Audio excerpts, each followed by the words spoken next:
Assalamu alaikum wa rahmatullahi wa barakatuh. Thank you a great deal for making time. This is Islam in Simple English with me, Irbad Ibrahim.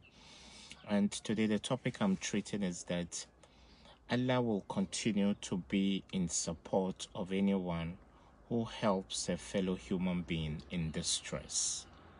Allah will continue to get the back of those who help others that are in distress. Most of the times we say a friend in need is a friend indeed, but you find so many phony people around you, fake people around you, people who hail you in good times, and when bad times come around, they desert you. So Islam says don't be opportunistic, don't be a phony friend.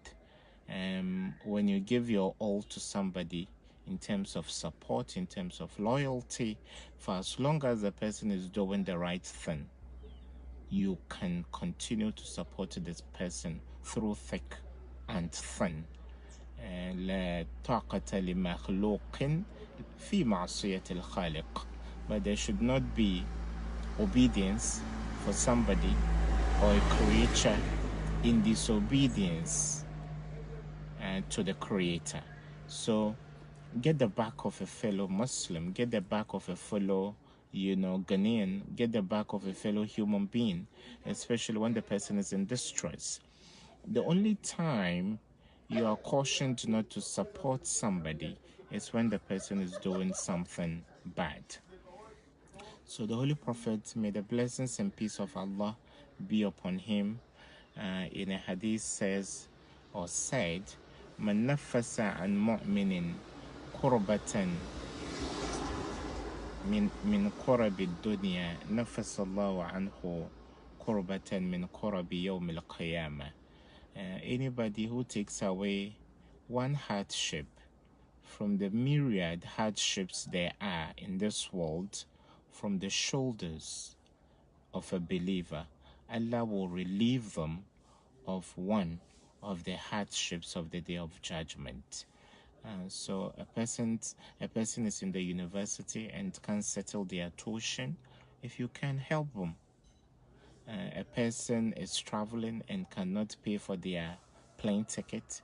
If you can help them, a person wants to travel to go to an Islamic school in the Middle East or elsewhere, somewhere, education generally, if you can help them.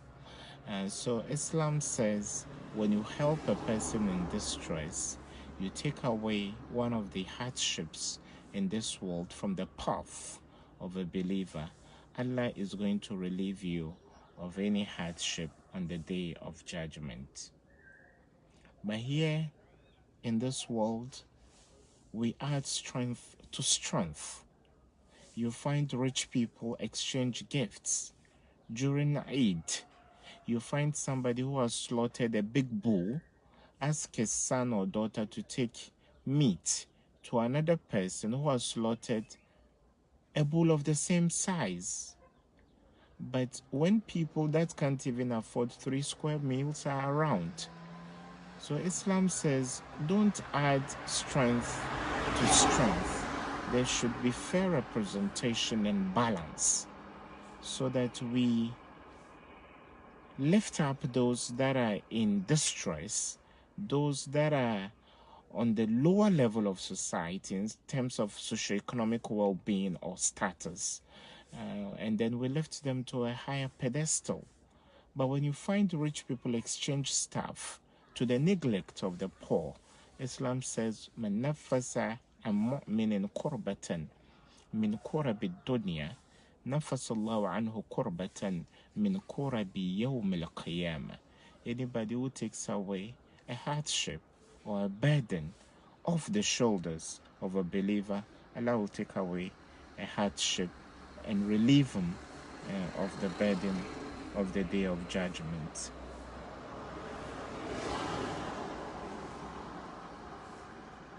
وَمَنْ يَسَّرَ عَلَى مُعْسِرٍ يَسَّرَ اللَّهُ عَلَيْهِ فِي الدُّنْيَا وَالْآخِرَةِ. And anybody who lightens the burden, anybody who eases the difficulty of someone in difficulty and provides them relief, Allah Almighty is going to provide such an individual relief in this world and in the hereafter. So the onus lies upon Muslims to help the sick.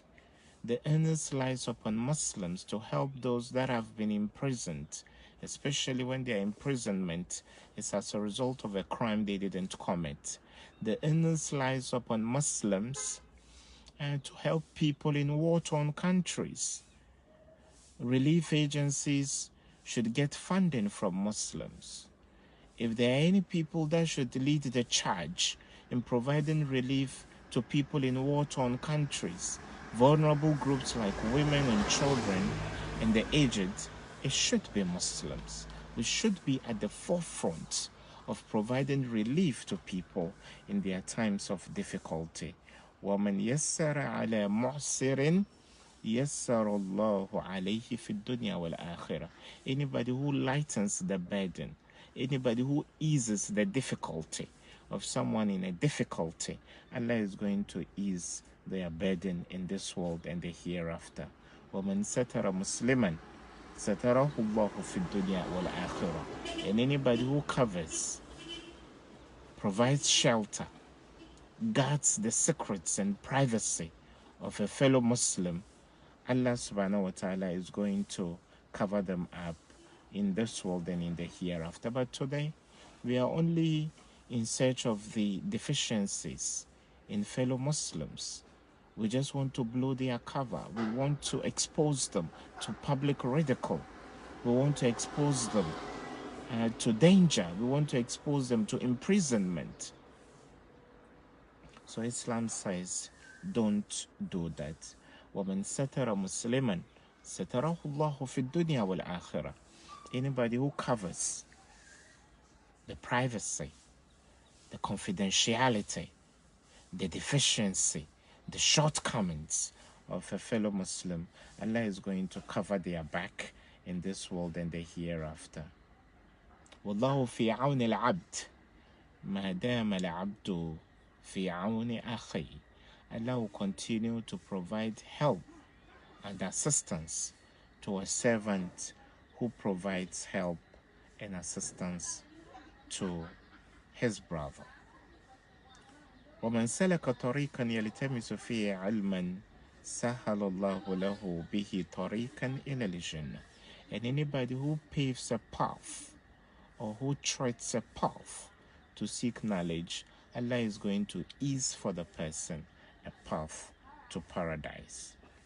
وَمَا اجْتَمَعَ قَوْمٌ في بيت من بيوت الله يتلون كتاب الله ويتدارسونه بينهم إلا نزلت عليهم الملائكة وغشيتهم الرحمة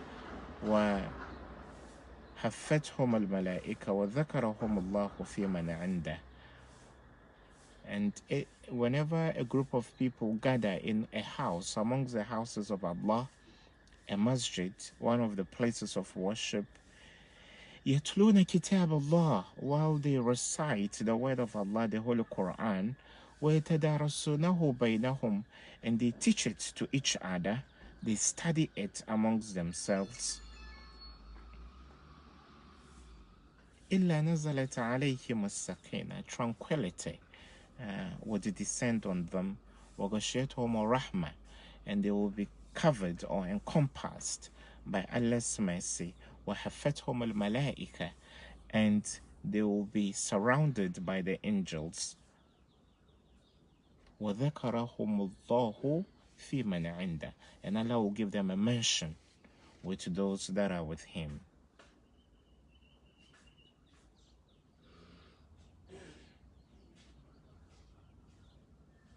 So Islam is encouraging, or Islam does encourage all of us to be sources of help to people when they are in distress. I would want to see Muslim countries be the first to provide relief when others are in distress.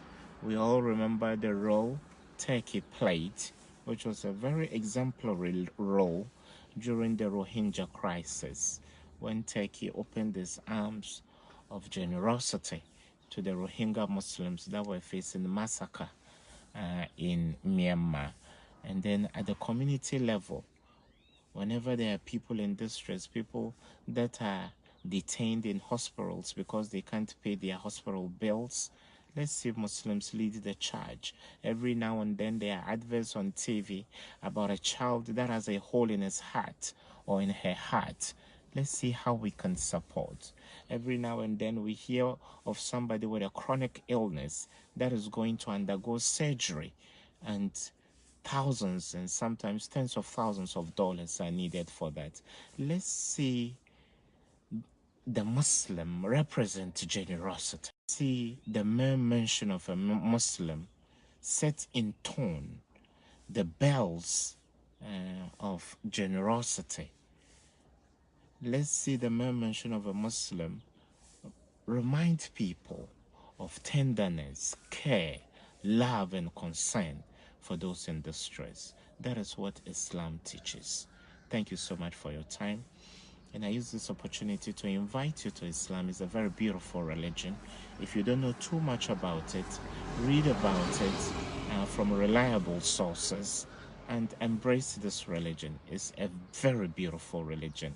You won't regret being a part of the Muslim fraternity. Thank you for your time and see you soon. Bye-bye.